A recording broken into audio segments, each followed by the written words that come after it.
2025, métropole, sujet 1. Exercice 1, exercice de probabilité qui est bien long, en tout cas bien plus long que les années précédentes. On compte 4 groupes sanguins dans l'espèce humaine, A, B, AB et O.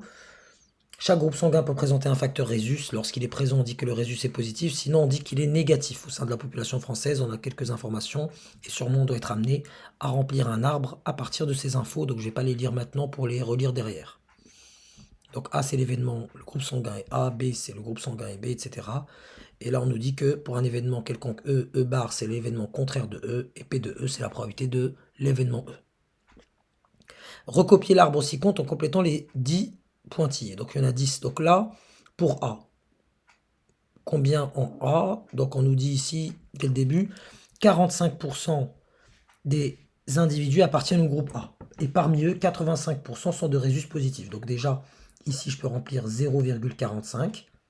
Et on nous dit parmi eux, en Rhésus positif, c'est 0,85. Et donc ici, c'est le complémentaire à 1, c'est 0,15.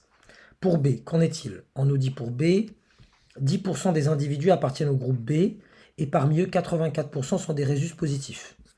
Donc là, on est sur du 10%, donc 0,10. Et parmi eux, 84% donc sont Rhésus positifs. Et donc naturellement, le complémentaire à 1, c'est 0,16. On poursuit. Pour AB, on nous dit 3% des individus appartiennent au groupe AB.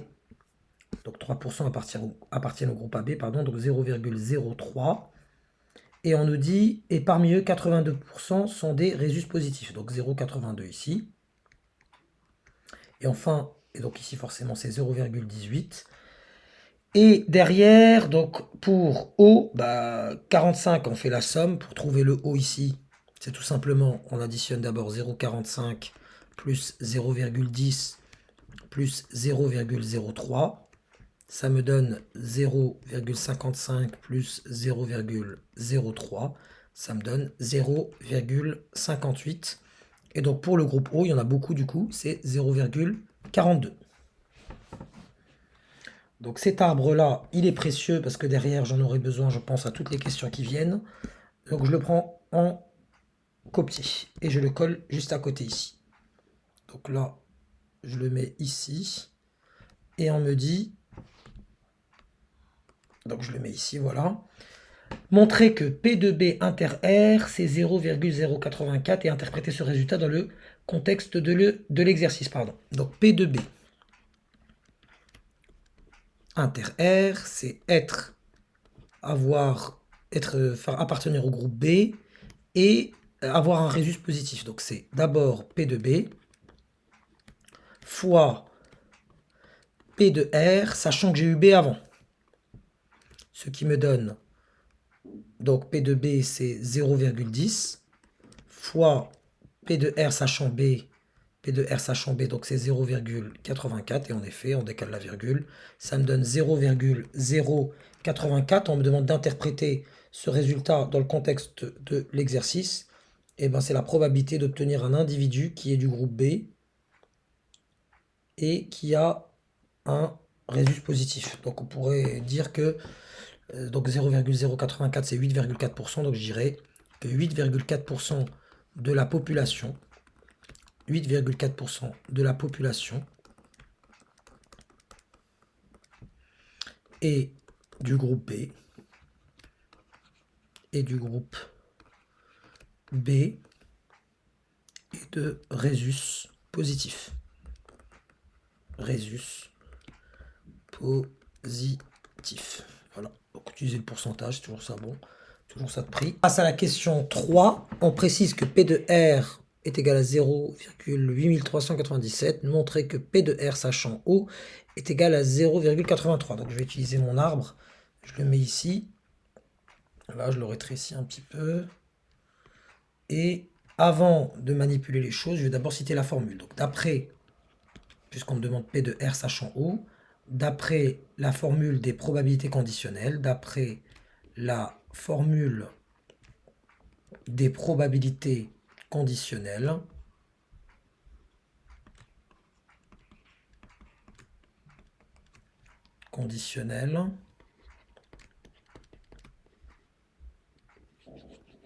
deux points, P de R sachant O, c'est égal à P de O inter R sur P de O. Et là, je me retrouve face à un problème, en effet, parce que P de O inter R, je ne l'ai pas. Voilà, P de O inter R, je ne l'ai pas, puisque je ne dispose pas de P de R sachant O. Ben justement, c'est ce que je cherche, mais P de O inter R, je ne l'ai pas. Du coup, je vais utiliser la formule des probabilités totales. Donc, d'après la formule, donc là, il y a deux formules en une question, c'est pour ça que je vous dis que le sujet est particulièrement long. Pas forcément difficile, mais long.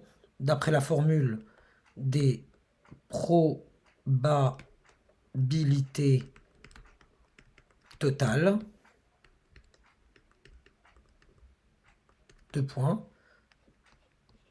P de R, qu'on me donne ici d'ailleurs, est égal à P de A inter R, c'est tous les chemins qui mènent vers R, donc P de A inter R, plus P de B inter R qu'on a calculé précédemment, plus P de AB inter R, plus ce que je cherche, donc P de O inter R.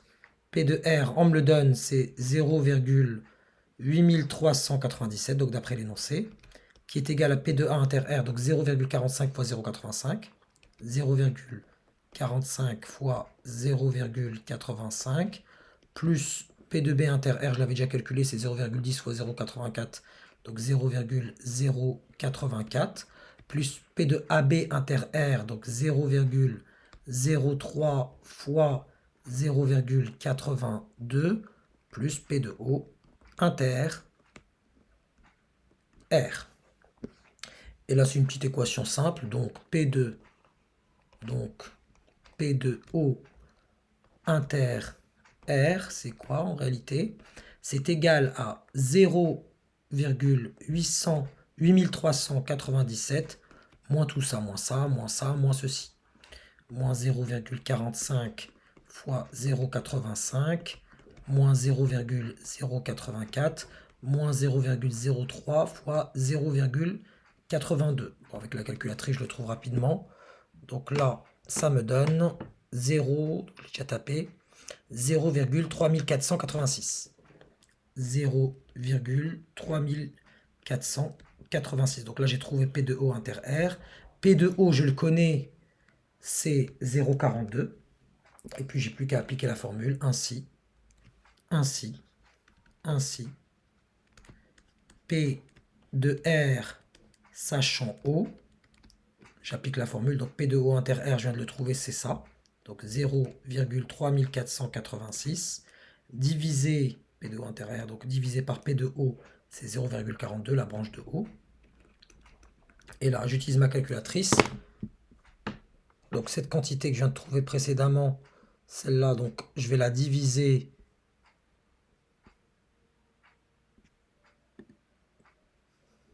par 0,42. 0,42 pour trouver 0,83. 0,83. Et donc, c'était bien ce qui était attendu. Regardez bien. Donc, on est bien. Vous me permettez de reprendre cet arbre. Voilà. Pour la question suivante. On dit qu'un individu est donneur universel. On dit qu'un individu est donneur. Donc là, c'est 0,42. On va éviter d'effacer des choses correctes. Et qu'est-ce qu'on a dit là pour la question d'avant? Bon, on verra de toute façon, pour compléter éventuellement notre arbre. On dit qu'un individu est donneur universel lorsque son sang peut être transfusé à toute personne sans risque d'incompatibilité. Le groupe O de résus négatif est le seul vérifiant cette caractéristique. D'accord? Montrer que la probabilité qu'un individu choisi au hasard dans la population française soit donneur universel, et donc il faut que ça soit O et résus négatif. Qu'est-ce qu'on vient de dire ici dans la question précédente? P de R sachant O, donc quand je suis au bout de O, le fait d'avoir R, c'est 0,83, et donc, pour les négatifs, ça va être le complément, c'est 0,17. Vous pouvez compléter l'arbre. Et donc là, on cherche les gens qui sont O et résus négatif. Autrement dit, nous cherchons P de O fois P de R bar, sachant O. Et donc, ça me donne P de O 0,42 fois P de R bar sachant O, puisqu'on vient de dire que P de R sachant O, c'est 0,83, donc P de R bar sachant O, c'est 0,17. Et donc là, je fais 0,42 fois 0,17 pour voir ce que ça me donne. Donc 0,42 fois 0,17 pour obtenir 0,0714. Et donc c'est bien ce qui est demandé, 0,0714. Vous pouvez utiliser votre arbre, vous pouvez faire référence à l'arbre. La question précédente permettait de trouver P de R sachant O, et donc P de R bar sachant O, forcément c'est le complément à 1. Question 5. Lors d'une collecte de sang, on choisit un échantillon de 100 personnes dans la population d'une ville française. Cette population est suffisamment grande pour assimiler ce choix à un tirage avec remise. Cette population est suffisamment grande pour assimiler ce choix à un tirage avec remise. On note X la variable aléatoire qui à chaque échantillon de 100 personnes associe le nombre de donneurs universels. Donc là, première question, on nous dit justifier que X suit une loi binomiale dont on précisera les paramètres. Donc là, c'est le texte habituel. On va l'utiliser là. On va se donner du texte. Qu'est-ce qu'on va dire? On va dire... On répète 100 fois de manière indépendante et identique une expérience, on peut dire un schéma de Bernoulli, mais une expérience aléatoire avec à deux issues, dont le succès est la personne est un donneur universel. Donc on précise le succès avec une probabilité de, on l'a dit tout à l'heure, 0, on a dit pour le donneur universel c'est 0,0714. 0,0714. La variable aléatoire X compte le nombre de succès. Donc qu'est-ce qu'on vient de dire ici dans ce blabla? On vient de dire qu'on répète 100 fois de manière indépendante identique une expérience avec un succès et un échec. On a précisé le succès, on a précisé la probabilité du succès, on a dit que la variable aléatoire X compte le nombre de succès. Ainsi, X suit une loi binomiale de paramètres n égale, donc la répétition c'est 100, et P, la probabilité de mon succès, c'est 0,0714. Ici je reviens là-dessus, mais voilà, il y a l'histoire d'indépendance, donc la répétition, il y a la répétition de manière indépendante. Il y a cette histoire de succès, il y a succès qui dit succès, il y a échec. Et X compte le nombre de succès. Donc là, c'est les termes qu'il faut absolument utiliser. Et donc là, on a précisé et on a justifié que c'était une loi binomiale. Déterminée à 10 puissance moins 3, la probabilité qu'il y ait au plus 7 donneurs universels dans cet échantillon. Donc attention, on ne dit pas qu'on voudrait qu'il y ait 7 donneurs universels, mais au plus, au maximum, 7 donneurs universels. Donc on est en train de nous demander la probabilité qui est au maximum, au plus 7 donneurs. Donc la probabilité que X soit inférieur ou égal à 7. Et donc là, on peut dire en utilisant la calculatrice,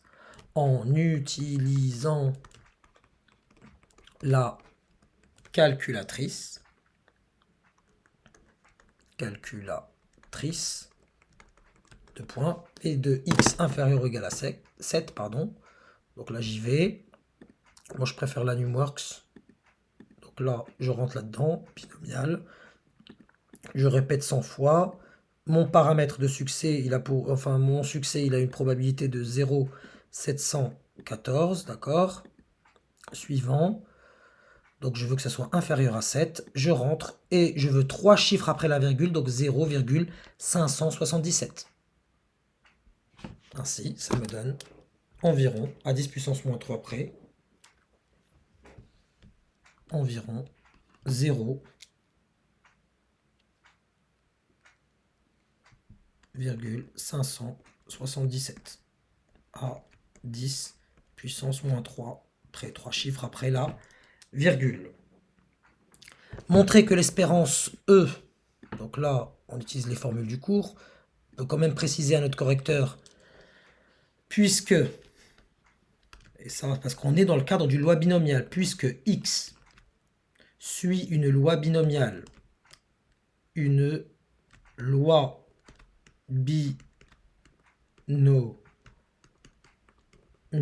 points, on a à la fois que l'espérance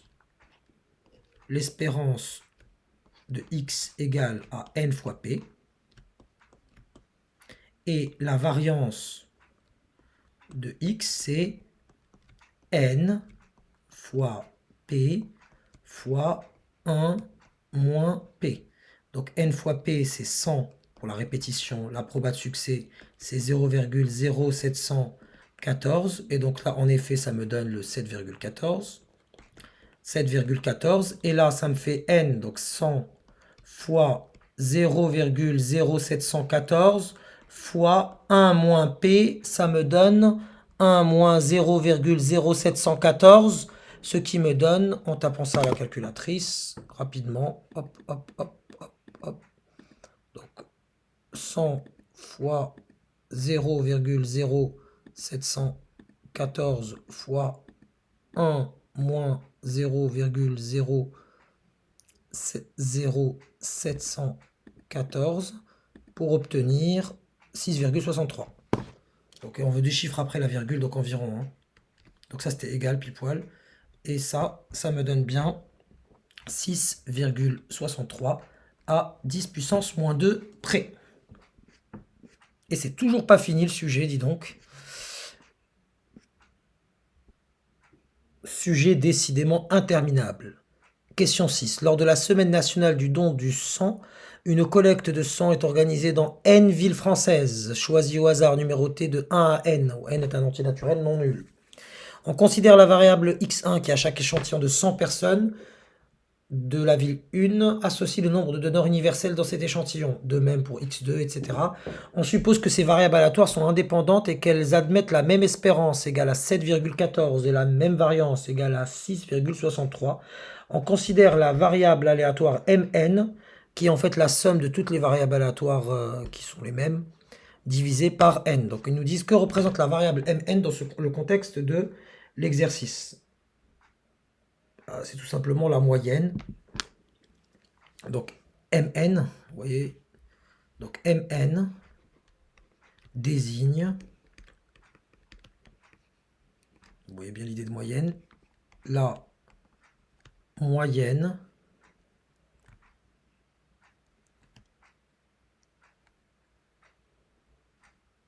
des donneurs universels.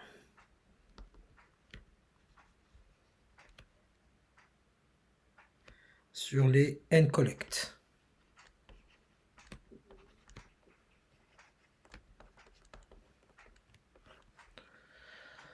Donc là, moyenne. On passe à la suite.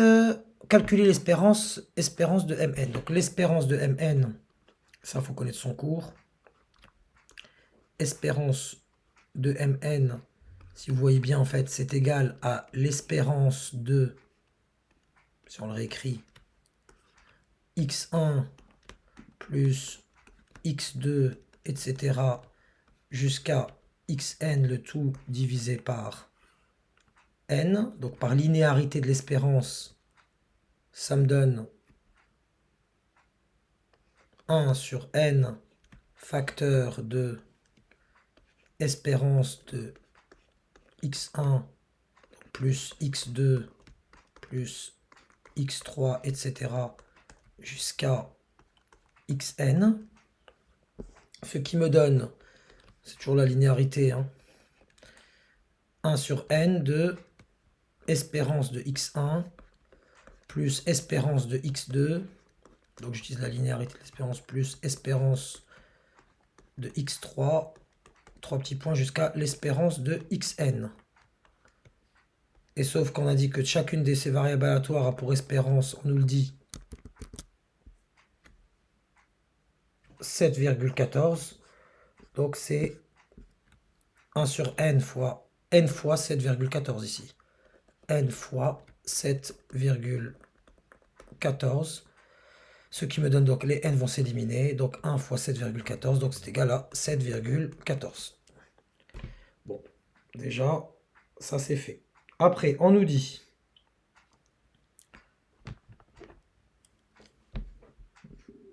on désigne par Vmn la variance de la variable aléatoire Mn, montrer que V de Mn est égal à ce qu'on nous dit là.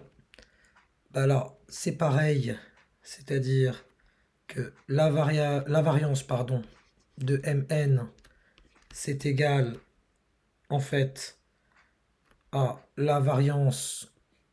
Donc là, je vous mets le cours, comme ça vous comprenez ce que je suis en train de dire là, d'où ça vient. Regardez, on vous le donne ici, hein, quand vous avez un échantillon. Donc la variance de Mn, c'est en fait la variance de x, la variable aléatoire, que suit, vous voyez ici la formule, vous avez une somme de variables aléatoires. Mn désigne la moyenne, on est d'accord. Et du coup, la variance de Mn, c'est V de x, ce qu'on avait trouvé tout à l'heure. Donc on avait trouvé 6,63 sur n. Donc après, c'est une formule du cours. Espérance et variance de la somme et la moyenne d'un échantillon. Donc ça, il faut l'avoir en tête. Déterminer la plus petite valeur de n pour laquelle l'inégalité de Bienname-Tchebychev permet d'affirmer que la probabilité d'avoir Mn compris entre 7 et 7,28 est supérieure ou égale à 0,95. Ce qu'on va faire face à une telle question, déjà, on va mettre sous nos yeux l'inégalité de Bienname-Tchebychev. Elle est là. Voilà. Que dit l'inégalité de Bienname-Tchebychev? Elle nous dit que la distance entre ma variable aléatoire et l'espérance est supérieure ou égale, la probabilité que la distance entre ma variable aléatoire et son espérance soit supérieure à une certaine quantité delta est inférieure ou égale à la variance sur ce delta au carré. Mais ce qu'on va utiliser nous, c'est plutôt celle-là. Je m'explique. Je voudrais que cette quantité-là soit plus grande que 0,95, ou plutôt je cherche le n pour laquelle, la plus petite valeur de n pour laquelle j'ai cette inégalité. Ce que je sais pour l'instant grâce à l'inégalité de Bienname-Tchebychev, déjà, il faut écrire ce 7, que Mn est compris entre 7 et 7,28 avec une valeur absolue. Quel nombre? Donc regardez, je vous explique comment je vais opérer. Je veux être entre 7 et 7,28. Donc je vais prendre la valeur centrée, donc c'est 7,14. Donc je veux être à une distance de 7,14 inférieure à 0,14 pour être dans cet intervalle. Je prends le milieu là de mon intervalle et donc je vais être quelque part ici. Donc je vais l'écrire, donc P de Mn compris strictement, pardon. Voilà. Et 7,28, cette inégalité, cette probabilité à l'intérieur de laquelle il y a une inégalité, c'est en fait la probabilité d'avoir Mn qui est à une distance de Mn, pas Mn, pardon, plutôt, je vais écrire donc Mn comme ça, qui soit à une distance de 7,14 inférieure strictement à 0,14. Voilà. Et on voudrait que cela soit supérieur ou égal à 0,95. Qu'est-ce que je sais d'après l'inégalité de Bienname-Tchebychev? Je sais, or, d'après l'inégalité de Bienname-Tchebychev, la probabilité d'avoir une variable aléatoire, donc Mn, qui soit à une distance de son... Ça, c'est son espérance. Hein. Vous remarquerez que 7,14, c'est pas un nombre qui tombe du ciel, c'est l'espérance de Mn. De 7,14, donc ça me permet d'appliquer la formule. Et inférieur strictement à un certain delta, donc mon delta ici c'est 0,14. Qu'est-ce qu'on me dit? C'est supérieur ou égal, cette quantité est supérieure ou égale à 1 moins la variance du coup de Mn divisé par delta au carré, mais vous remarquerez que le delta c'est ici. C'est ce qu'il y a là. Hein. Regardez, vous le voyez ici. C'est le nombre là. Divisé par mon delta, donc 0,14 au carré. Donc, cette quantité-là, elle est supérieure ou égale à 1 moins V de Mn, mais V de Mn, la variance de Mn, je l'ai calculé précédemment, j'ai trouvé 6,63 sur N. Donc 6,63 sur N, qui est divisé par 0,14 au carré, donc fois 0,14 au carré. Soit supérieur à 1 moins, donc je vais taper ça à la calculatrice. Hein. On va regarder ce que ça va me donner. Donc 6,63 divisé par 0,14 au carré, ça me donne à peu près 338, environ. Hein. Donc est-ce que je peux l'écrire sous forme de fraction? Je ne sais pas, je vais regarder ça. Bon, je vais l'écrire sous forme de fraction. 16 575 sur 49. Moins 16 575 sur 49, mais il ne faut pas oublier le n. Hein. Et nous, justement, on veut que ça, là, on le sait plus grand que cette quantité. Donc j'aimerais bien que... Donc plus grand que cette quantité. Donc je vais essayer de résoudre l'équation tout simplement. À quel moment ce...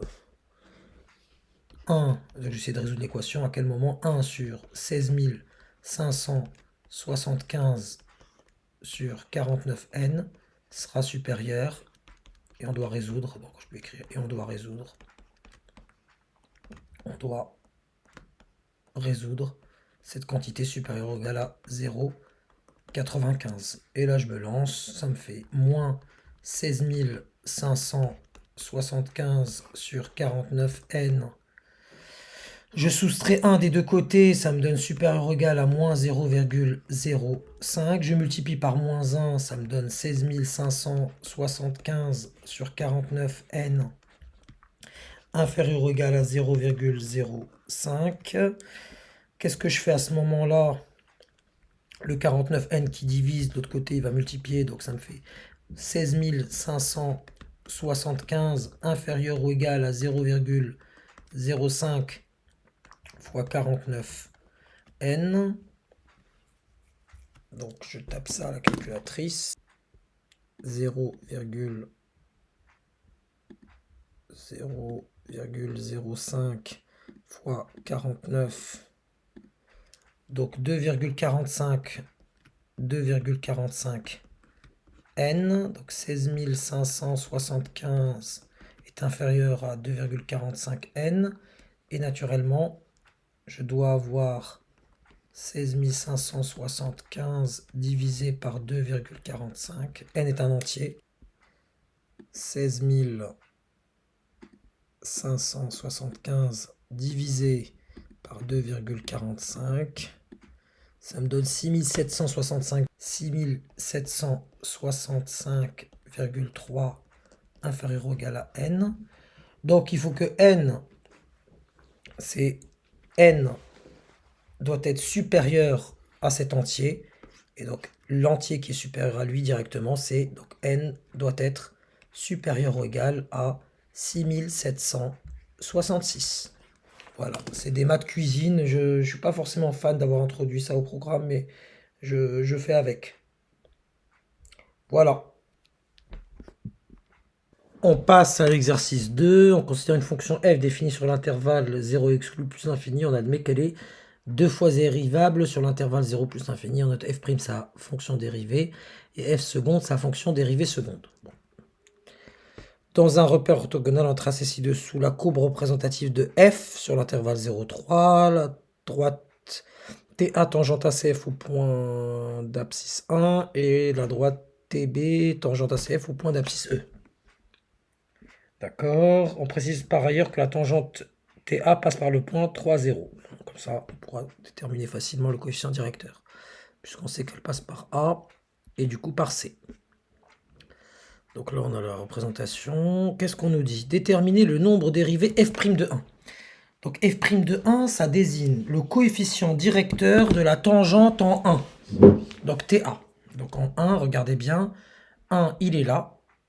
Et en 1, on constate que c'est la tangente TA. Et on nous dit TA, elle passe par le point A et le point C. Donc, qu'est-ce qu'on va faire? Eh bien, tout simplement, on va calculer le coefficient directeur de cette tangente. On sait que TA, on nous le dit, TA, la tangente en A, la tangente en 1 passe par, TA passe par A qui a pour coordonnées, je les note, donc 1, 2, 1, 2 et C qui a pour coordonnées 3, 0. Et donc le nombre dérivé en 1, c'est tout simplement le coefficient directeur de cette tangente. Donc f' de 1, c'est égal à YA moins YC sur XA moins XC. Ce qui me donne donc, c'est tout bête là, YA c'est là, 2 moins 0, divisé par XA moins XC, donc 1 moins 3, 1 moins 3, et ça me donne 2 sur moins 2, qui me donne moins 1. Donc je répète, le nombre dérivé en 1, c'est tout simplement, vous venez en 1, là, vous venez 1 ici, là, vous regardez qu'il y a une tangente, et vous prenez 2 points de cette tangente, donc là, entre autres, c'est le point A et le point C. Grâce à ces 2 points, vous déterminez le coefficient directeur de la droite. C'est le programme de première. Question 2. Combien de solutions l'équation f' de x égale à 0 admettait dans l'intervalle 0,3? Qu'est-ce que ça signifie que la dérivée s'annule? Quand votre dérivée s'annule, c'est qu'à un moment, vous changez le sens de variation. Donc on regarde à quel moment, combien de fois on change le sens de variation entre 0 et 3. Qu'est-ce qu'on remarque? On a la fonction rouge f, elle est croissante. Donc de là à là, à peu près. Donc elle est croissante. Donc là, j'ai une tangente horizontale. Là. Donc la dérivée, elle s'annule. Après, elle est décroissante jusque-là. Donc une deuxième fois, j'ai une deuxième tangente. Et après, ça ne fait qu'être, ce n'est que croissant. Donc ça s'annule 2 fois. Donc je dirais, combien de solutions l'équation f' de x égale à 0 admet-elle dans l'intervalle 0,3? Donc je dirais 2 solutions. 2 solutions. On pourrait expliquer ça en disant, c'est lorsque j'ai des tangentes horizontales. 2 solutions. Vous pouvez le rédiger mieux que moi. En tout cas, il y a 2 solutions. C'est comme si on vous avait posé la question, vous avez combien de tangentes horizontales? Bah, vous remarquez que vous en avez une là. C'est en fait quand le sens de variation change. C'est croissant, puis ça devient décroissant. Vous remarquerez qu'à ce niveau-là, il y a une tangente horizontale. Pareil, là c'est décroissant, décroissant, décroissant. Là ça va devenir croissant. Et au moment où ça change, vous avez une tangente horizontale. Donc c'est à 2 reprises. On passe. Quel est le signe de f seconde de 0,2? Donc on regarde en 0,2. J'efface tout ça. 0,2. Qu'est-ce qu'on remarque en 0,2? Si je trace une tangente. Regardez, en 0,2, je vais tracer la tangente en 0,2 ici. Qu'est-ce qu'on remarque? Si je trace une tangente, on remarque que la courbe est en dessous de la tangente. Et quand on est en dessous de la tangente, c'est qu'on est concave. Et donc, si on est concave, c'est que la dérivée seconde est négative. Donc, on dirait f 0,2 est inférieur à 0, car f, donc CF, est concave on peut dire sur l'intervalle 0, 0,2 par exemple. Elle est concave. C'est-à-dire que sa tangente, elle est en dessous de ses tangentes. Bon, des questions assez techniques, hein. Il faut vraiment connaître son cours. Là, c'est la première. Là aussi, il faut avoir en tête que la dérivée s'annule lorsqu'on a des tangentes horizontales. Ici, il faut partir du principe, on sait que la dérivée seconde, si elle est négative, on est concave. Mais là, on voit qu'on est concave, donc la dérivée seconde est négative. On enchaîne. On admet dans cette partie que la fonction f définie sur l'intervalle 0 plus infini par x facteur de tout ça, où ln désigne la fonction logarithme népérien. Résoudre dans R l'équation 2x au carré moins 3x plus 2. D'accord? On va la résoudre. Donc soit x un réel, soit grand X. Et on déduit que CF ne coupe pas l'axe des abscisses. Soit x un réel, on va calculer le discriminant. Donc là, les coefficients, on a A égale à 2, B égale à moins 3 et C égale à 2. Je calcule mon discriminant delta. B carré moins 4 AC, ça me donne B carré, donc moins 3 au carré moins 4 fois 2 fois 2. Ce qui me donne ici moins 3 fois moins 3, ça fait 9. Moins 4 fois 2, 8. 8 fois 2, 16. Et donc là, ça me donne moins 7. Moins 7 est négatif. Et donc cette équation, donc si delta est négatif, pas de solution dans R, parce qu'on avait considéré que x était un réel, pas de solution dans R. Et s'il n'y a pas de solution dans R, donc si cette équation n'a pas de solution dans R, en quoi qu'elle n'ait pas de solution dans R, ça on pourra en déduire que CF ne coupe pas l'axe des abscisses. Je vais vous montrer comment on peut le déduire. Déjà,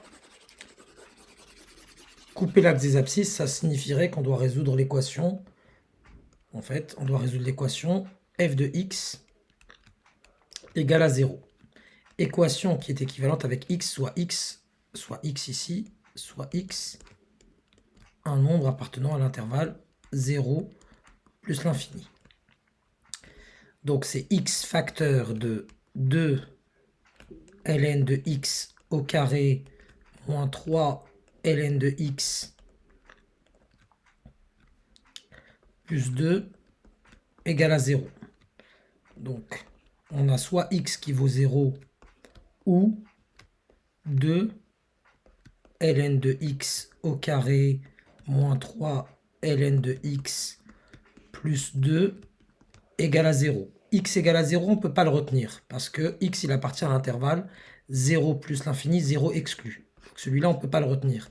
Et cette équation, en posant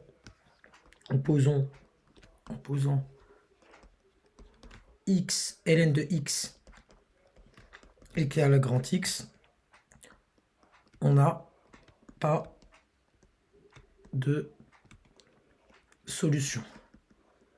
Donc en fait, x égale à 0, on ne peut pas le retenir. Cette équation-là, on vient de dire tout à l'heure qu'en posant ln de x égale à grand X, il n'y a pas de solution.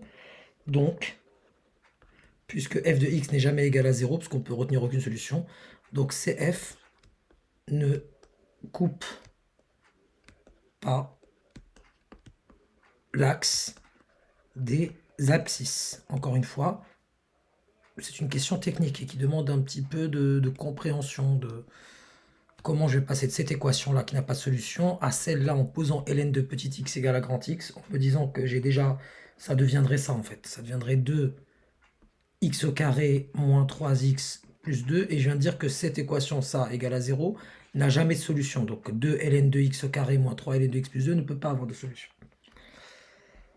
On enchaîne. Déterminer en justifiant la limite de f en plus l'infini. Donc là, f, je vais le prendre ici. Vous me permettez. Donc là, f, je prends ici mon f et j'essaie de déterminer la limite. Voilà. La limite de f. Comment je vais faire ça? En plus l'infini. Ce que je vais faire, c'est que je vais factoriser par ln de x ici, regardez. X, bon, x j'y touche pas pour l'instant, mais j'ai 2 ln de x au carré moins 3 ln de x plus 2. Je vais factoriser par ln de x, ça me donne ln de x facteur de 2 ln de x moins 3 plus 2 sur ln de x. Ça va, on est d'accord? Je vais enlever ça. Mais je vais peut-être pas l'enlever parce que ça m'efface tout ça. Donc ça me donne que f de x en fait c'est égal à x fois ln de x fois une parenthèse avec 2 ln de x moins 3 plus 2 sur ln de x. Et j'ai limite de x quand x tend vers plus l'infini, c'est plus l'infini. La limite de ln de x quand x tend vers plus l'infini, c'est plus l'infini. Et je peux poursuivre, donc je vais descendre ça du coup.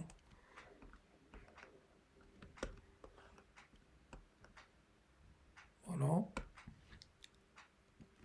Et la limite de 2 ln de x, donc cette parenthèse-là, 2 ln de x moins 3 plus 2 sur ln de x, c'est aussi plus l'infini, mais je vais m'expliquer. 2 fois l'infini moins 3, ça restera 2 fois l'infini. Et 2 sur l'infini, ça vaut 0, donc ça fait plus l'infini. Et donc tout ça par produit de limite, par produit de limite, ça me donne que la limite de f, quand x tend vers plus l'infini, c'est égal à plus l'infini. On pourra aussi préciser à notre correcteur, ici par rapport à cette étape-là, ça c'est par somme. Par somme, avec, bien sûr, la limite de 2 sur ln de x, si on doit le préciser. Quand x tend vers plus l'infini, c'est 2 sur l'infini, ça donne 0. Voilà. On poursuit. Et on nous dit, on admet que la limite de f en 0 égale à 0. D'accord. On admet que pour tout x appartenant à l'intervalle 0 plus l'infini, f' de x égale à cela. D'accord. Montrer que la dérivée seconde vaut ce qu'il nous donne là. Bah, écoutez, je vais... Donc, f seconde, donc on nous dit qu'on va dire que f' est dérivable sur 0 plus l'infini comme somme de fonctions dérivables. Donc, f' est dérivable. F' est dérivable sur 0 plus l'infini comme somme de fonctions dérivables sur cet intervalle.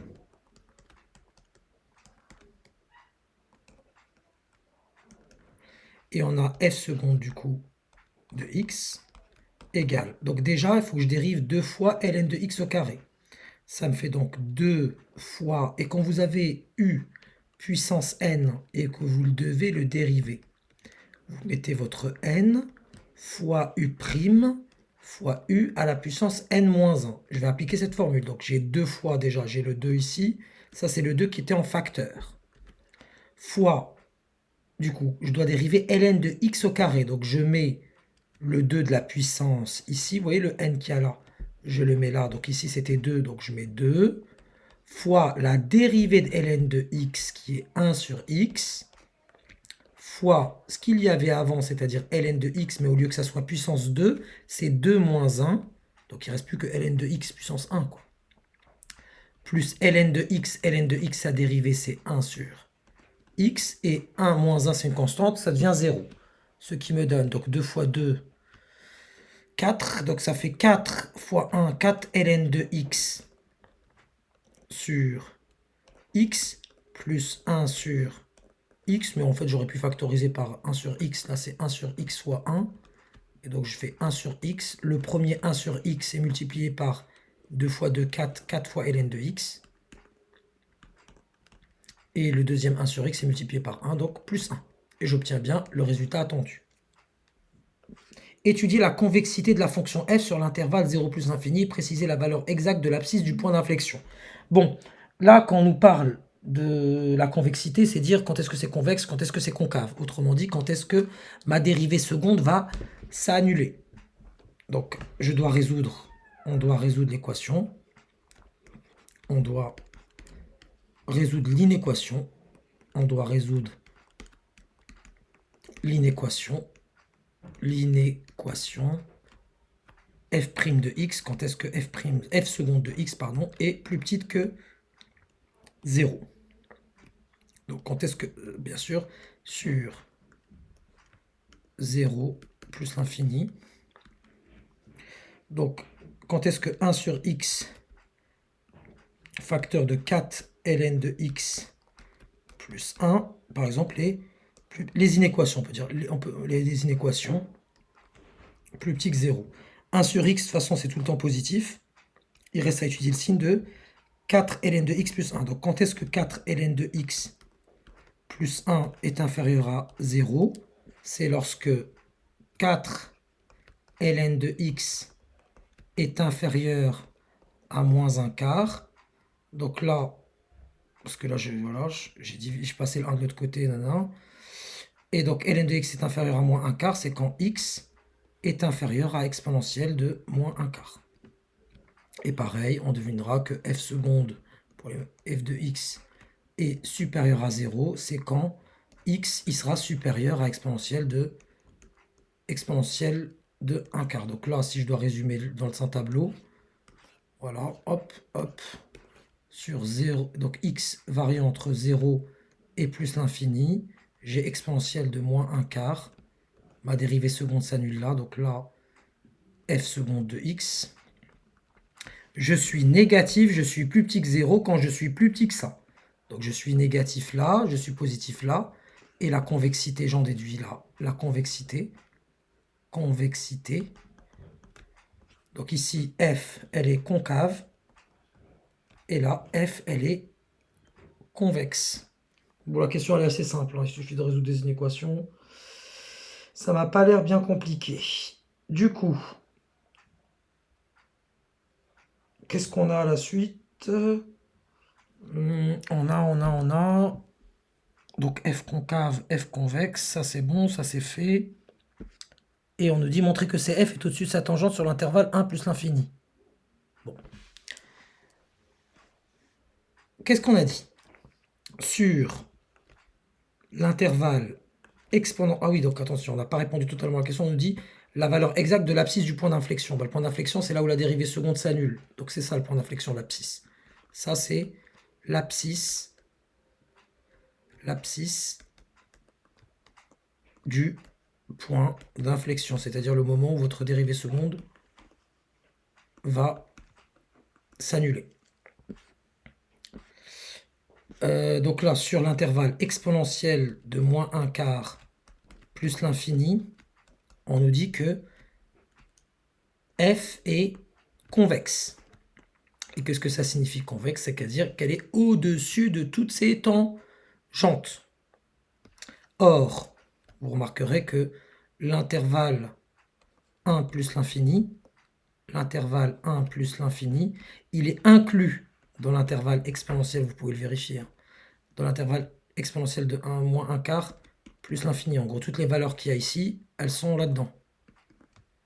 Donc si elle est convexe, donc CF est au-dessus de toutes ces tangentes, est au-dessus de ces tangentes.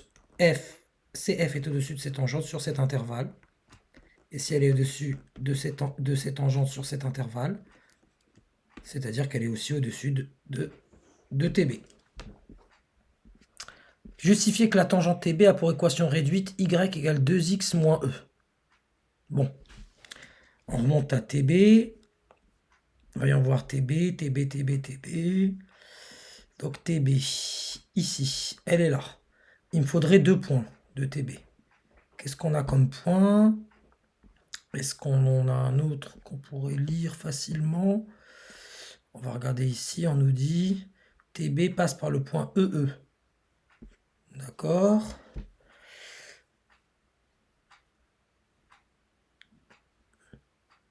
Mais voilà, mais j'ai la dérivée de toute façon, j'ai pas besoin de le faire graphiquement d'ailleurs. Donc TB, qu'est-ce qu'on a sur TB? Donc là, la tangente déjà, TB. TB en fait, 2 points, c'est la tangente en E.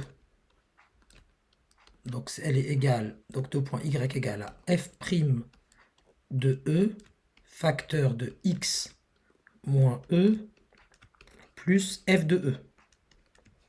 Donc y égale f' de E. Donc là, on a déjà l'expression de la dérivée.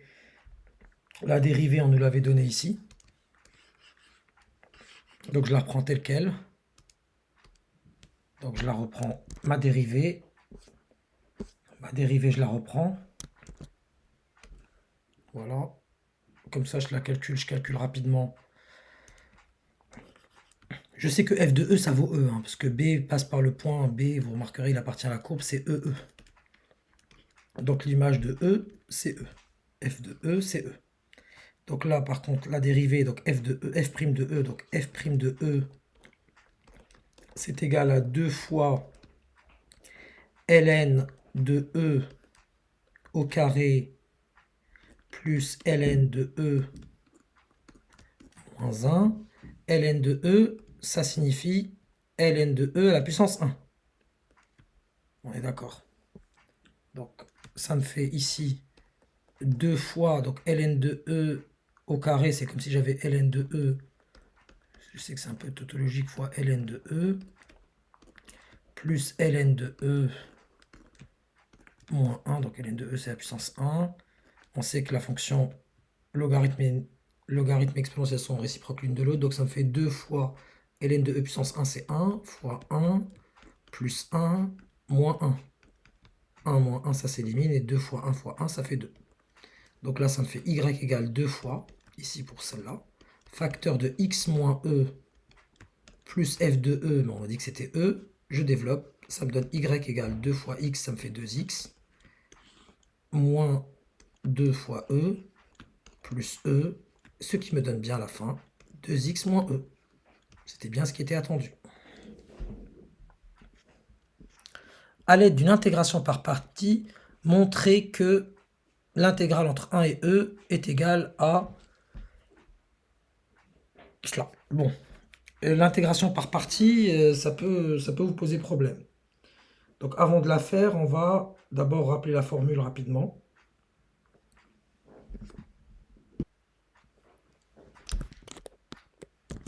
La voici.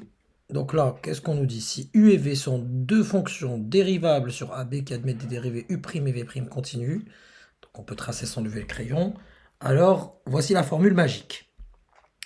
Donc moi, donc bien sûr, un x et ln de x sont deux fonctions dérivables sur l'intervalle 1e, et elles admettent bien des dérivés, que ce soit x ou ln de x, admettent bien des dérivés. Donc ça, il n'y a pas de souci, mais rédigez-le mieux que moi. Voilà, je vais vraiment me lancer sur l'intégration par partie.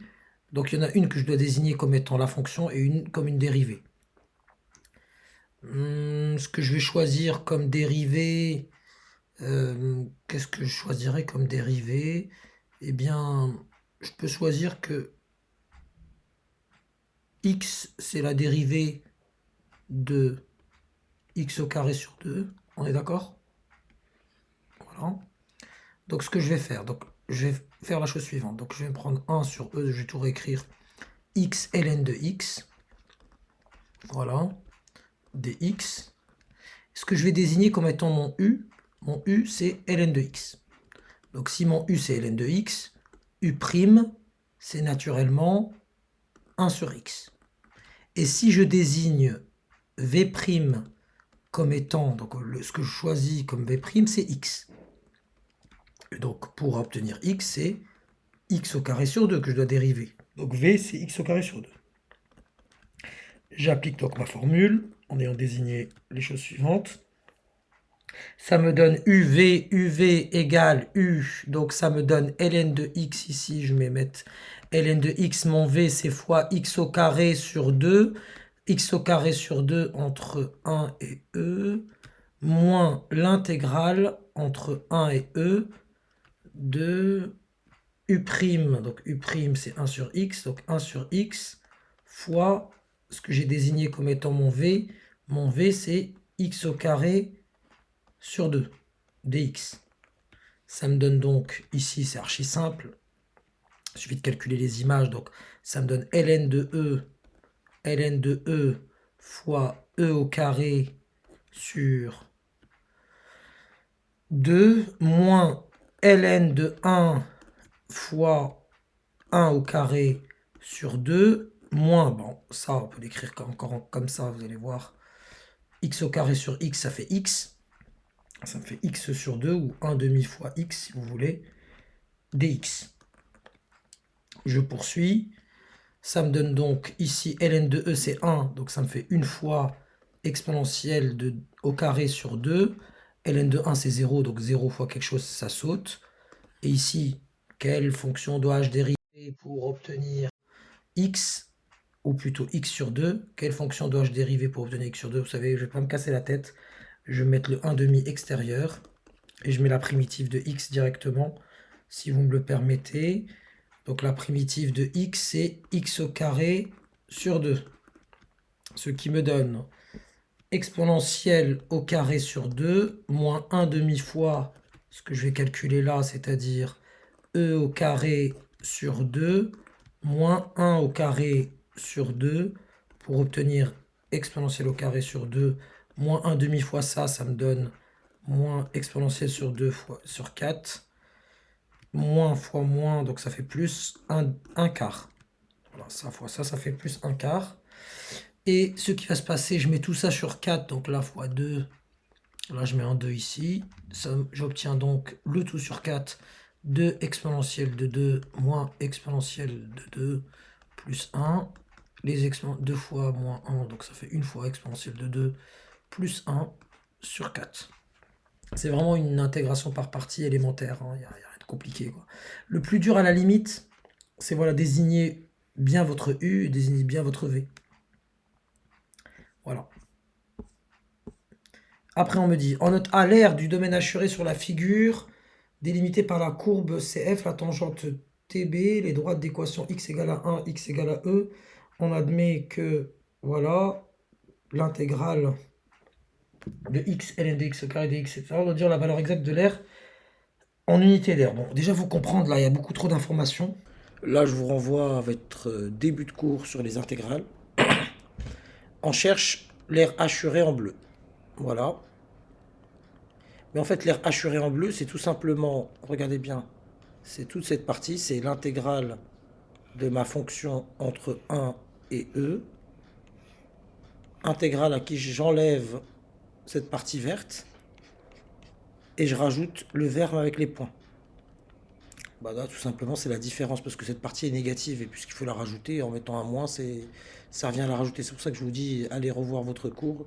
Donc là, c'est comme si on me demandait l'intégrale entre 1 et E de f de x dx moins la fameuse droite qui est la tangente entre 1 et E de 2x moins E dx. Ce qui me donne pour f de x, ça me donne 1 exponentielle x facteur de 2 ln de x au carré moins 3 ln de x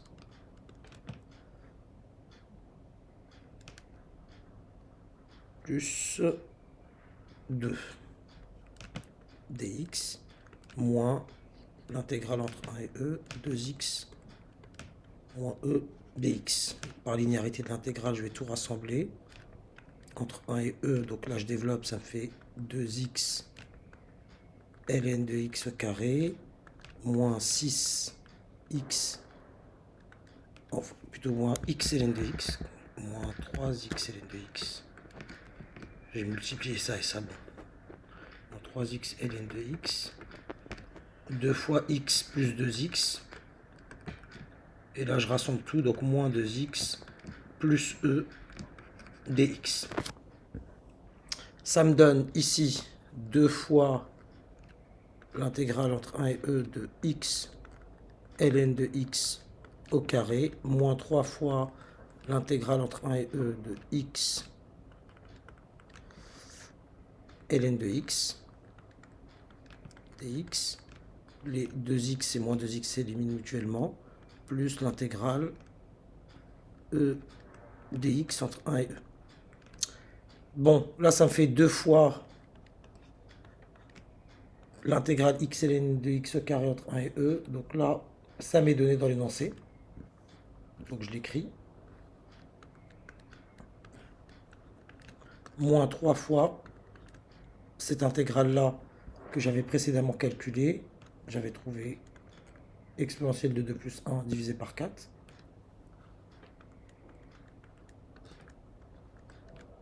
Et enfin ici, c'est facile à calculer. Exponentielle fois x entre 1 et e. Je développe tout ça. Je mets tout sur 4. Donc ici notamment, je mets sur 4. 2 fois e, donc 2e au carré. Moins 2. Moins 3 fois e au carré. Moins 3. Et là, ça me donne exponentielle de e, donc exponentielle de e au carré, moins exponentielle. Et je mets tout ça sur 4, donc ça je le multiplie par 4 également. Ça me donne en unité d'air la réponse. Donc 2e au carré moins 3e au carré, je suis à moins 1e au carré, mais plus 4e au carré, ça me fait 3e au carré. Et 4 fois moins e, ça me fait moins 4e. Et moins 2, moins 3, moins 5. Le tout sur 4 et c'est en unité d'air. Voilà, donc revoyez votre cours. On attaque l'exercice 3 dans la joie et la bonne humeur. Pour chacune des affirmations suivantes, indiquez si elle est vraie ou fausse, justifiez chaque réponse. Une réponse non justifiée ne rapporte aucun point. Donc là, on nous donne 2 points et on nous dit une représentation paramétrique de la droite AB et ce qu'on nous donne là. Premier point à vérifier. Est-ce que cette droite passe par A ou par B? Évidemment oui. Là, on a les coordonnées de B. Donc la droite passe par l'un des points. Passe par B. Première chose à vérifier, oui, on a les coordonnées, on retrouve les coordonnées de B dans l'équation paramétrique. Et deuxième condition à vérifier, est-ce que le vecteur directeur, donc déjà on va calculer le vecteur AB, donc AB, donc XB moins XA, donc 3 moins moins 1, ça fait 4, 2 moins 0, ça fait 2, et moins 1, moins 5, ça fait moins 6. Donc AB est-il collinéaire? Donc il faut que ça soit oui, pour qu'à la fin je conclue que c'est bien une représentation paramétrique de la droite AB. Est-il collinéaire à ce vecteur, ce qui multiplie le paramètre t ici? Donc c'est moins 2, moins 2, moins 1 et 3. On va le vérifier. Ce qu'on va faire, on fait 4 divisé par moins 2, ça me donne moins 2. Je fais 2 divisé par moins 1, ça me donne moins 2. Et je fais moins 6 divisé par 3, ça me donne moins 2. Et j'écrirai les coordonnées des vecteurs sont proportionnelles.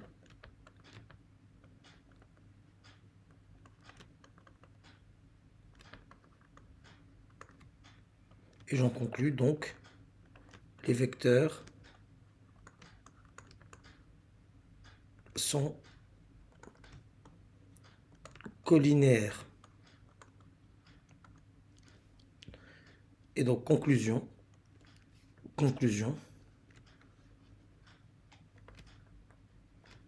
c'est vrai. Parce qu'à la fois AB est collinéaire au vecteur qui dirige cette droite, et on a que cette droite passe bien par l'un des points concernés, donc c'est vrai. Deuxième question, je vous redonne les coordonnées de A et B. On nous dit le vecteur n est normal au plan OAB. Donc j'ai A, j'ai B, je prends O, bah O c'est l'origine, 0, 0, 0. Donc pour montrer qu'il est normal au plan OAB, on voit bien que les vecteurs AB, AO et BO ne sont pas collinaires, donc les points ne sont pas alignés, donc ça définit bien un plan, mais on part du principe que c'est le cas parce qu'on parle du plan OAB. Je calcule le vecteur OA, et je vais vérifier si le vecteur n il est orthogonal aux deux. Donc OA, bah, c'est tout simplement moins 1, 0, 5. Et OB, c'est 3, 2, moins 1. Et je fais n scalaire OA. Donc 5 moins 2, 1 pour n. Moins 1, 0, 5 pour OA. Donc 5 fois moins 1, ça fait moins 5. Plus moins 2 fois 0, donc plus 0, je l'écris quand même. Plus 1 fois 5, plus 5, ça me donne 0. Et pour n scalaire OB, voyons voir ce que ça donne. N scalaire OB, 5, moins 2, 1. Scalaire 3, 2, moins 1. Je développe. 5 fois 3, 15. Moins 2 fois 2, moins 4. 1 fois moins 1, moins 1. Ça me donne 10. C'est différent de 0. Donc j'écrirai n n'est pas orthogonal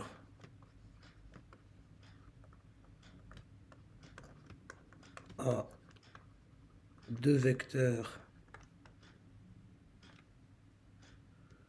non collinaires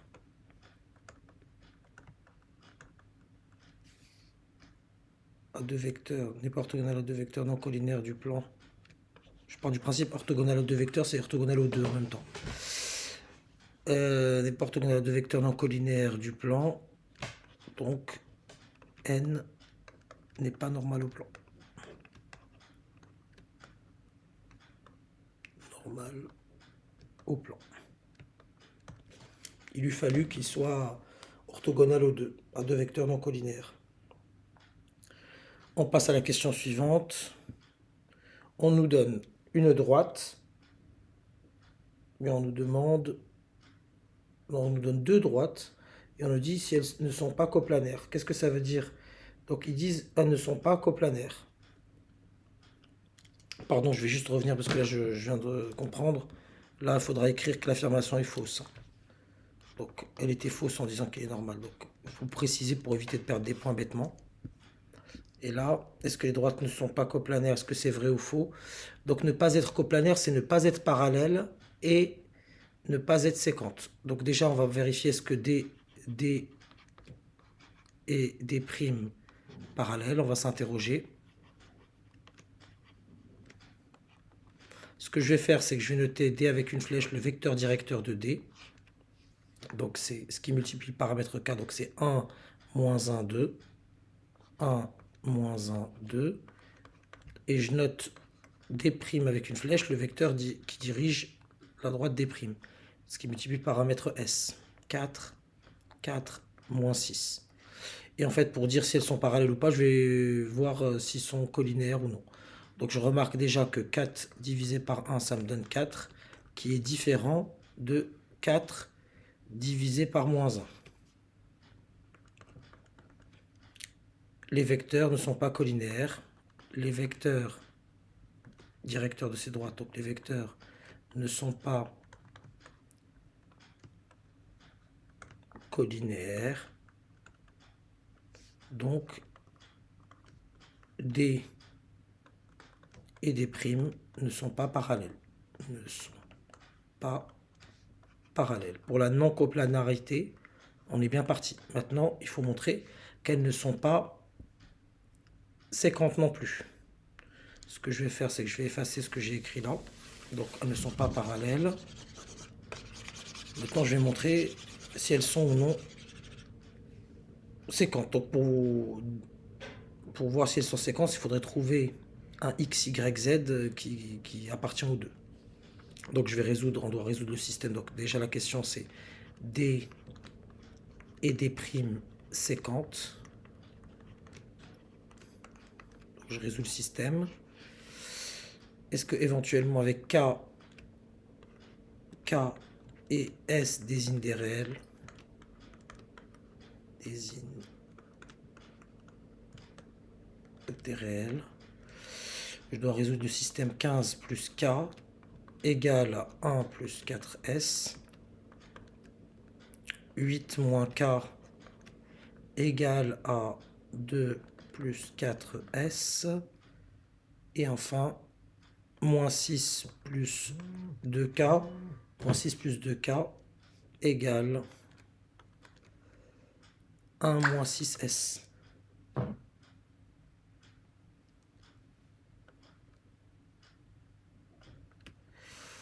Et je fais de la substitution. Donc k ici, je l'isole. J'ai k égale en réalité à 1 plus 4s moins 15. Donc ça fait 4s moins 14. Donc dès que je vois du k, je le remplace par 4s moins 14. Ce qui me donne par exemple pour la deuxième ligne 8 moins 4s. Donc moins 4s plus 14. J'ai remplacé k quoi. Est égal à 2 plus 4s. Et ici, ça me fait moins 6 plus 2 fois 4s moins 14. C'est pas 45, hein, c'est 4s. Et qui est égal à 1 moins 6s. Je poursuis. Ça me donne k ici égal à 4s moins 14. Là, j'ai moins 4s plus 4s qui vont se regrouper en 8s, qui est égal à 14 plus 8. Donc là, le 2, passez-moi l'expression, je soustrais 2 des deux côtés, ça me fait 6 et ça me fait 20. Et là, je développe tranquillement. Moins 6 plus 8s moins 28 est égal à 1 moins 6s.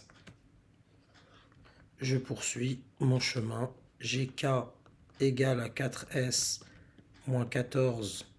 Et si 8s égale 20, ça fait que s est égal à 28e, donc 10 quarts, donc à 2,5. Et ici, ça me donne s égale à combien? Donc là, j'ai 8s moins 6s. En passant de l'autre côté, ça me devient moins 14s qui est égal à moins 28 moins 6. Donc ça me fait moins 34 et avec le moins 1, moins 35. Ce qui me donne S égale à 35 sur 14. Là, c'est du 7 fois 5. Là, c'est du 7 fois 2. J'élimine mes 7 et je trouve 5 demi. Donc, il n'y a pas de contradiction. S égale 5 demi là. Égale 2,5, c'est exactement la même chose. Et donc, ça me donne que K égale à 4 fois 2,5 moins 14.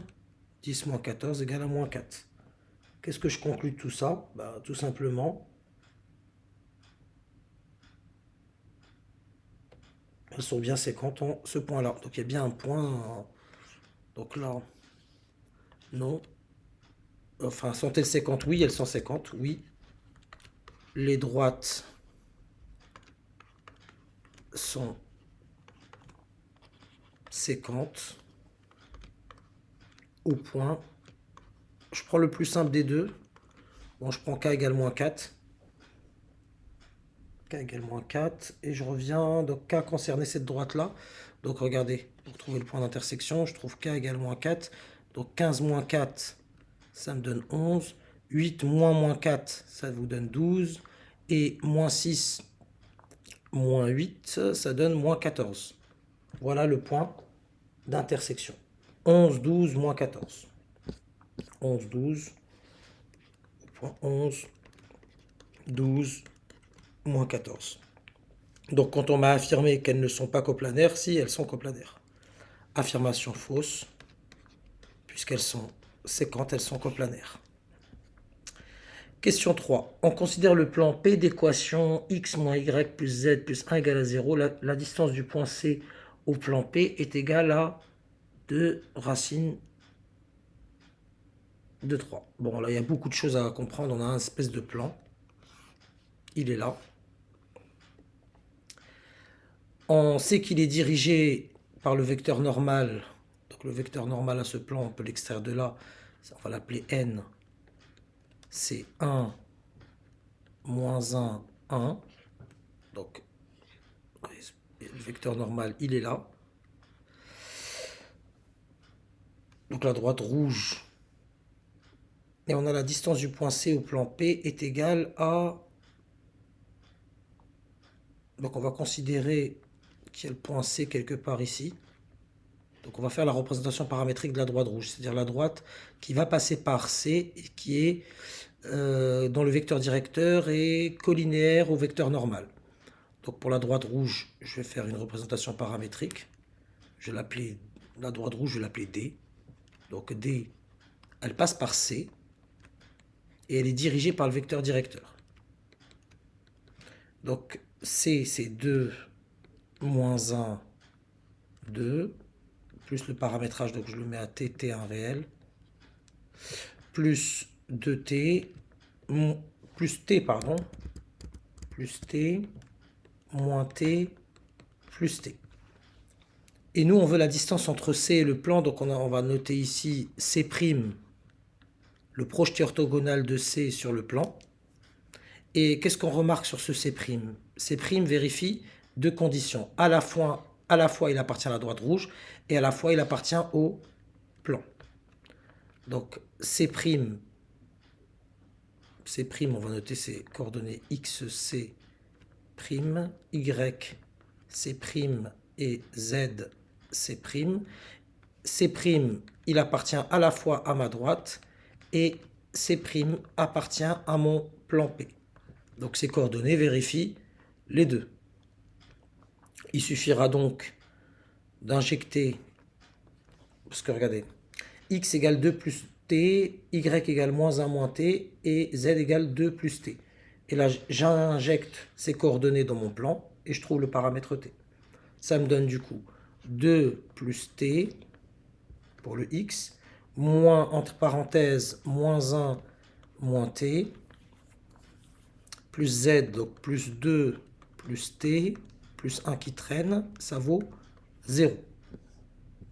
Donc là, ça me donne 2 plus t, plus 1, plus t, plus 2, plus t, plus 1 égale à 0.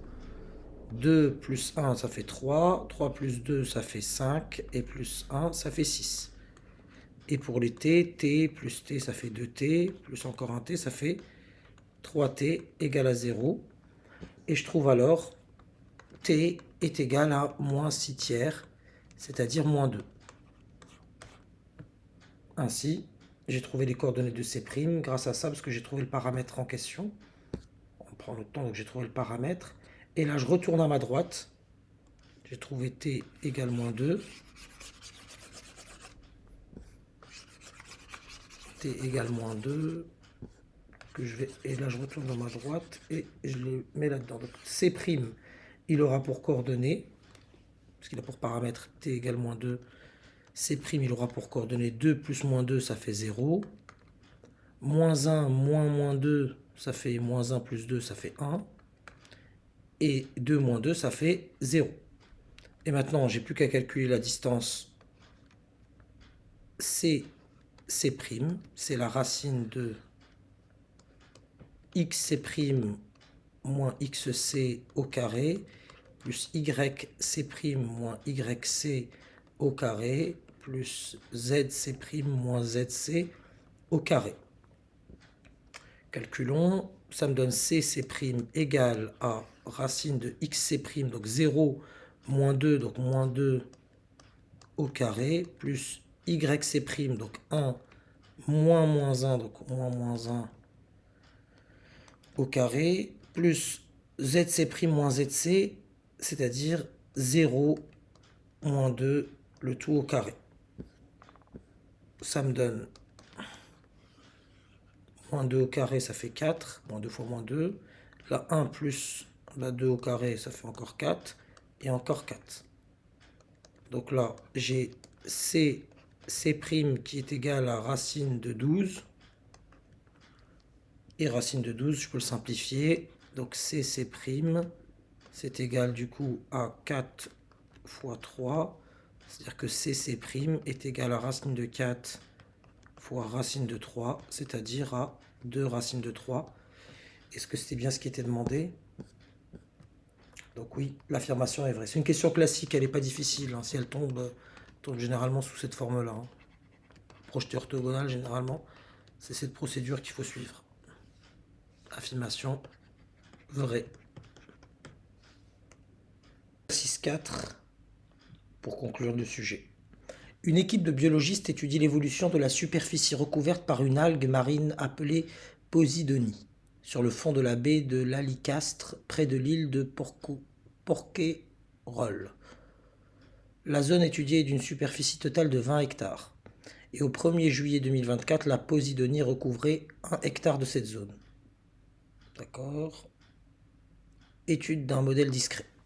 Pour tout entier naturel n, donc tout entier, donc 0, on commence par 0, on note UN, la superficie de la zone en hectares recouverte par la Posidonie au 1er juillet de l'année 2024 plus n. Donc U0 c'est 1, 2024 plus 0, donc en 2024 c'était 1 hectare. Une étude conduite sur cette superficie a permis d'établir que pour tout entier naturel, on a une relation de récurrence, d'accord. Calculer la superficie que devrait recouvrir la Posidonie au 1er juillet 2025. Donc 2025, il faut avoir en tête que 2025, c'est égal à 2024 plus 1. Donc pour trouver la valeur en 2025, il faut calculer U1.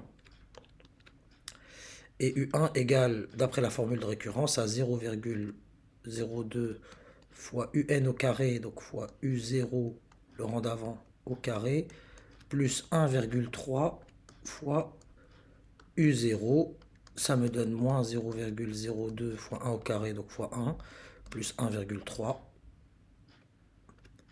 Et ça me donne 1,28. Donc 1, il ne faudra pas oublier de répondre à la question, donc en 2025. Je ne vais pas à chaque fois tout rédiger, mais quand même ce réflexe, c'est pas que des calculs. En 2025, ça va recouvrir 1,28 hectares.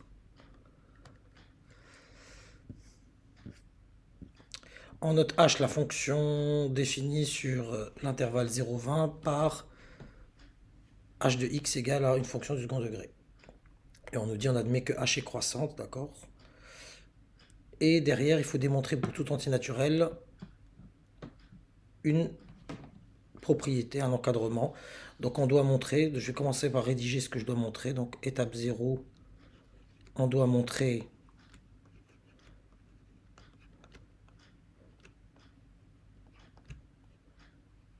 pour tout entier naturel la propriété Pn qui est que j'ai UN du coup croissante et elle est encadrée entre 1 et 20. Première étape, l'amorce. On va initialiser le processus.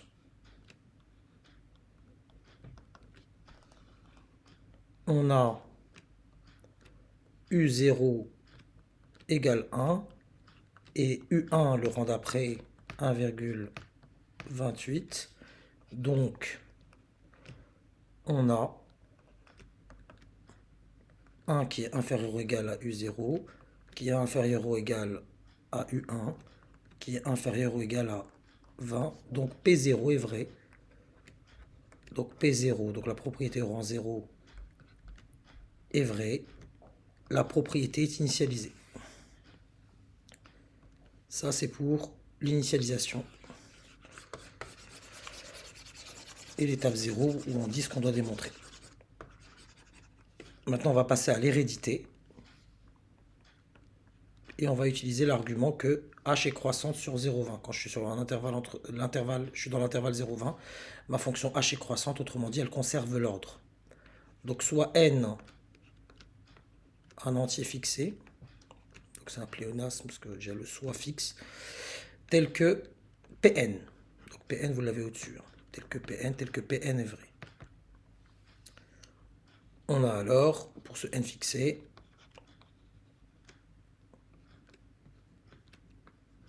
cet encadrement.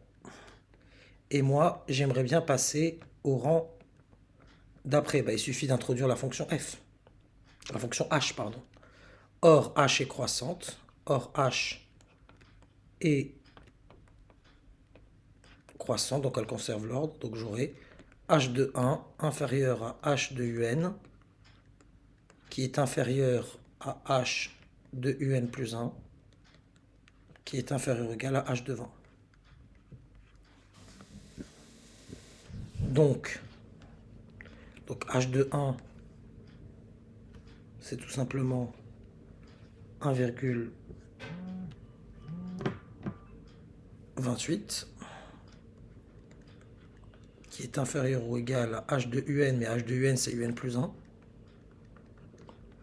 qui est inférieur à h de n plus 1, qui est un plus 2. Et là, je vais m'amuser à calculer l'image de 20 pour voir s'il n'y a pas de problème. Donc h de 20 est égal à moins 0,02 fois 20 au carré plus 1,3 fois 20. Je le calcule. Ça me donne 18.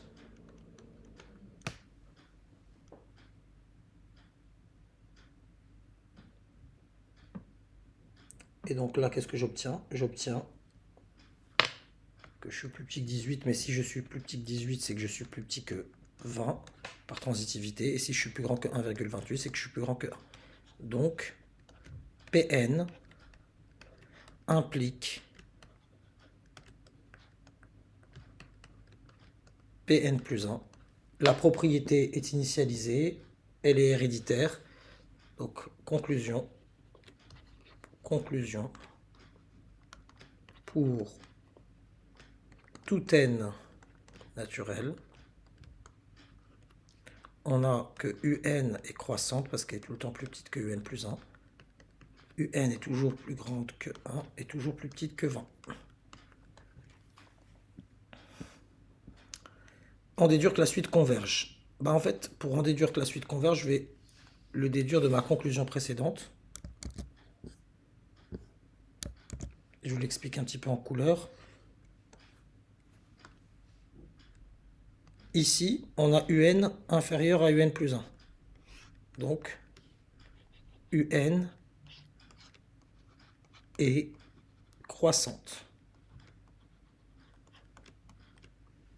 Et là, vous avez que un est toujours plus petite que 20. Donc, et un, la suite, donc je mets les parenthèses, est majorée. Or, toute suite croissante est majorée.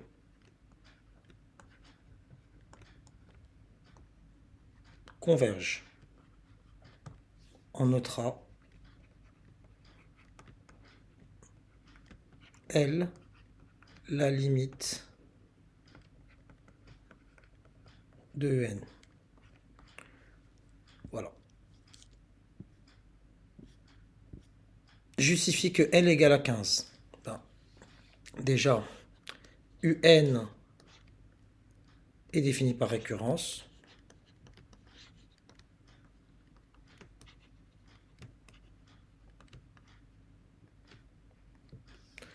On a h est une fonction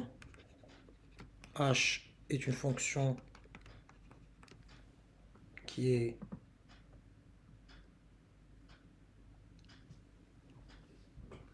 donc définie par récurrence à travers une fonction. H est une fonction continue. sur l'intervalle qui nous intéresse en tout cas. On va quand même le préciser.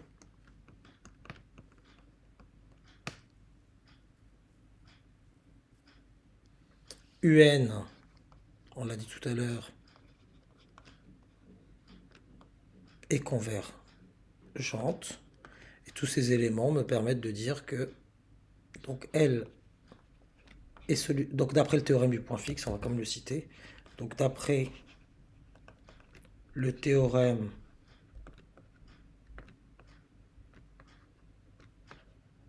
du point fixe, L est solution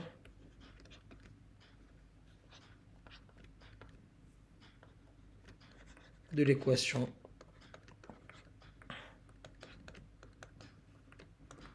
H de L égale à L. Autrement dit ici, on doit résoudre l'équation moins 0,02 L au carré plus 1,3 L, donc grand L ici, égale à L. On n'a pas besoin du discriminant. Je soustrais L des deux côtés, je me retrouve avec moins 0,2 L au carré plus 0,3 L égale à 0. Je factorise par L. Ça me donne L facteur de moins 0,2 L plus 0,3 égale à 0. Et donc soit L vaut 0, mais ça je ne le retiens pas. Parce que justement, j'ai dit que L doit vérifier qu'elle est comprise entre 1 et 20 de toute façon. Et il me reste donc à résoudre moins 0,02 L plus 0,3 égale à 0. Ce qui me donne L égale à moins 0,3 sur moins 0,02. Et je trouve L égale à 15.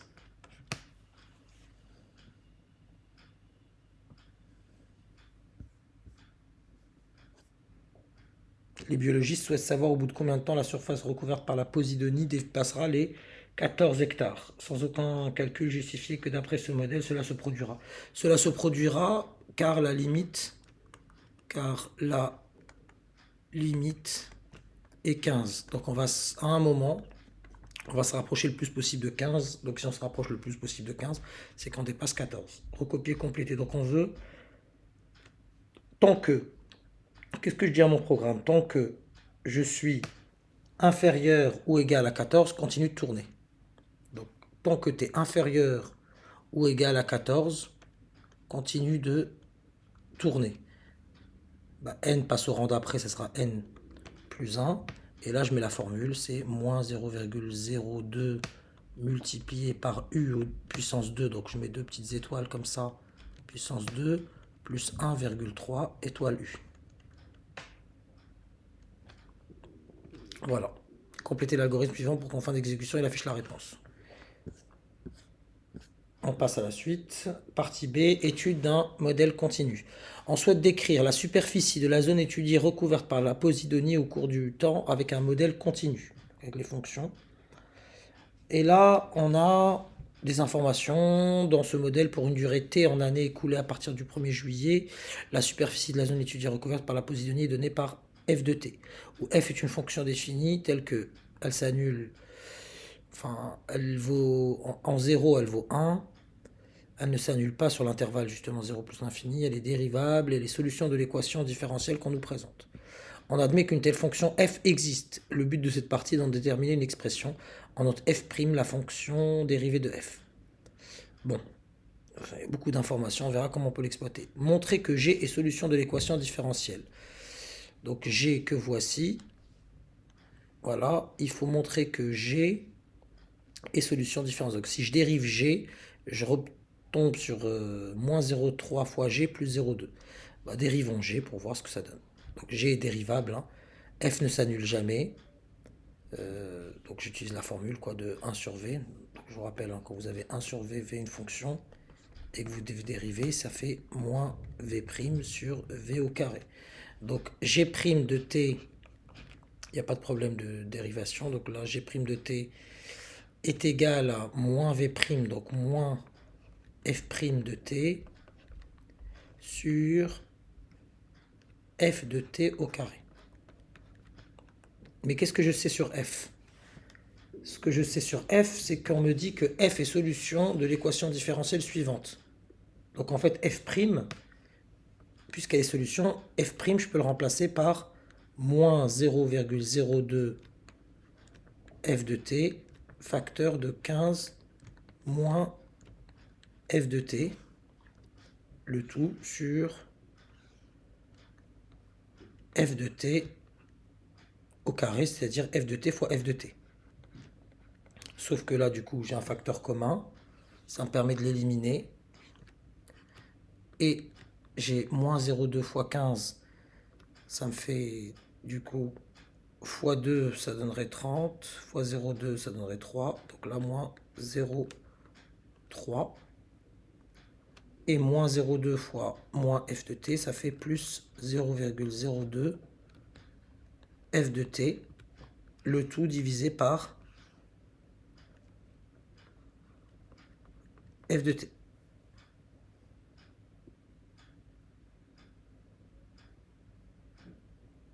Arrivé ici, j'ai pas totalement la forme désirée, quoique 1 sur f de t, bon, je peux le faire apparaître, et ça me donne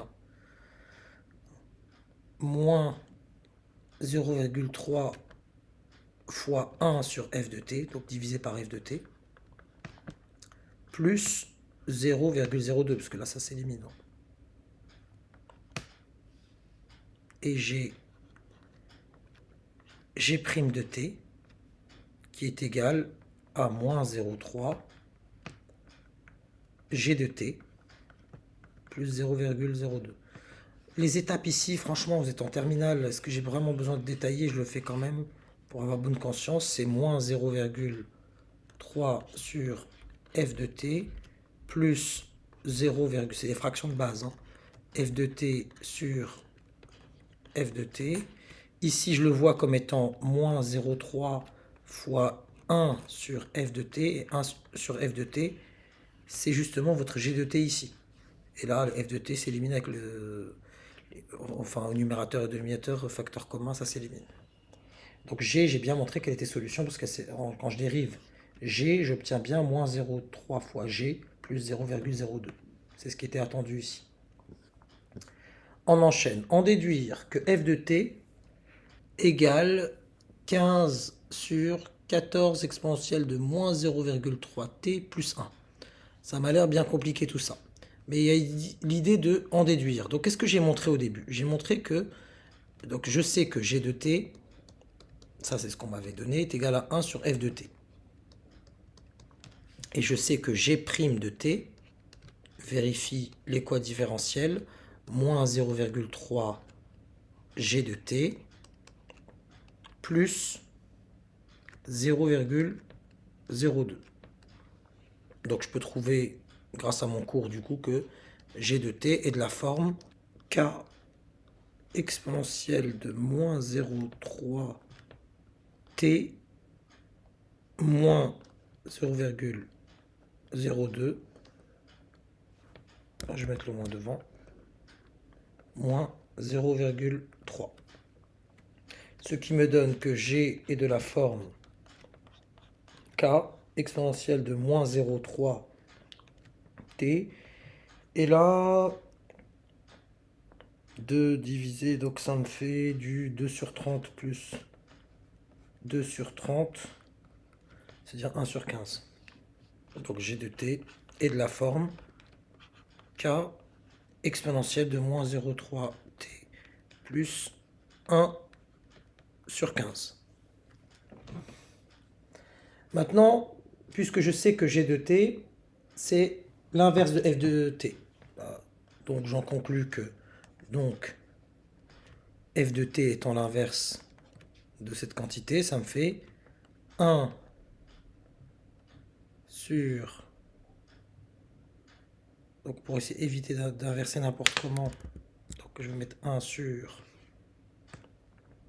k exponentielle de moins 0,3t plus 1 sur 15. Ce qui me donne f de t égale, je mets ça au même dénominateur, ça me fait, regardez, je mets ça sur 15 et je mets 15 ici, et là j'inverse, ça me donne donc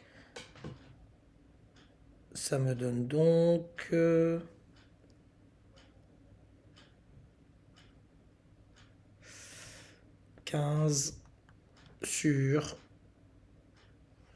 j'essaie de pas faire de bêtises, 15k exponentielle de moins 0,3t plus 1. Reste à déterminer ce fameux k. Qu'est-ce que je sais sur f? On me dit que f de 0, ça vaut 1. Donc là, pour trouver mon k, j'essaie de résoudre l'équation f de 0, enfin l'équation pour trouver le paramètre k. Or, f de 0 vaut 1. Donc, ici, quand je remplace par 0, ça me donne 1. Donc, 15 sur 15 fois k fois exponentielle de 0 plus 1, ça vaut 1. Donc, 15 sur 15k plus 1, ça vaut 1.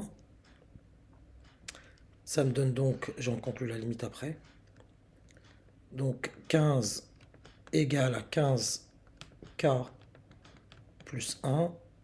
Et j'en déduis donc que k est égal à le 1 de l'autre côté, 14. Ça me fait 14 sur 15. Donc conclusion ici, le k, il faut le remplacer par 14 sur 15. Et ça vous donnera bien que, je le mets avec une autre couleur. Donc une fois qu'on a trouvé notre k, 14 sur 15. Donc j'ai que f de t, c'est égal à 15 sur 15 fois 14 sur 15, il ne reste plus que le 14. 14 exponentielle de moins 0,3t plus 1. C'était bien ce qui était attendu.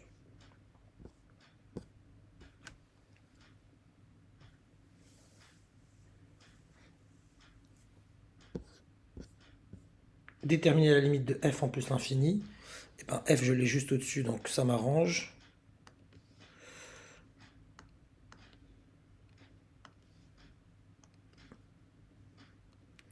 On a la limite de 15 quand x tend t pour le coup ici tend plus l'infini, c'est 15. La limite de 14 exponentielle moins 0,3t plus 1 quand t tend vers plus l'infini, ça vaut 1. On peut l'expliquer ici. Ici, on peut l'expliquer en faisant un petit aparté. Donc, on a la limite d'exponentielle de grand X quand X tend vers moins l'infini. Ça vaut 0. Et là, c'est le cas ici, par composition. Vous avez plus l'infini fois une quantité négative, ça vous donne moins l'infini. Et donc 14 fois 0, ça fait 0. Et plus 1, ça fait 1. Et donc par quotient de limite, la limite de f, quand t tend vers plus l'infini, ça fait 15 divisé par 1. Ça vous donne 15. Résoudre dans l'intervalle 0 plus l'infini l'équation f de t supérieure à 14. Interpréter les résultats dans le contexte de l'exercice. Donc t appartient à l'intervalle 0 plus l'infini. On doit résoudre f de t supérieur à 14. Autrement dit, 15 sur 14 exponentielle moins 0,3t plus 1 supérieur à 14. Donc on n'a que des quantités positives. Donc ce qu'on va faire, c'est que on va tout faire passer de l'autre côté, quoi. Expression qui vaut ce qu'elle vaut. 14 fois exponentielle de moins 0,3t plus 1 Ça me donne donc l'équivalence 15 supérieur 14 fois 14, 196. Donc 196 exponentielle de moins 0, 3t plus 14. 14 fois 1, faut pas l'oublier. Ce qui me donne enfin 15 moins 14 supérieur à 196 fois exponentielle de moins 0, 3t. Et encore l'équivalence, donc la 1 divisé par 196 supérieur à exponentielle de moins 0,3t. J'introduis le logarithme népérien, donc la fonction ln est une fonction croissante, enfin n, donc elle est croissante, c'est une fonction croissante. On va l'introduire là. J'aurai donc ln, logarithme népérien, pardon, de 1 sur 196 est supérieur à moins 0,3t. À ce moment-là, du coup, moins 0,3 étant négatif, ça va changer l'ordre. Donc gt doit être plus grand que ln de 1 sur 196 divisé par moins 0,3. Et on va taper ça à la calculatrice pour voir ce que ça donne.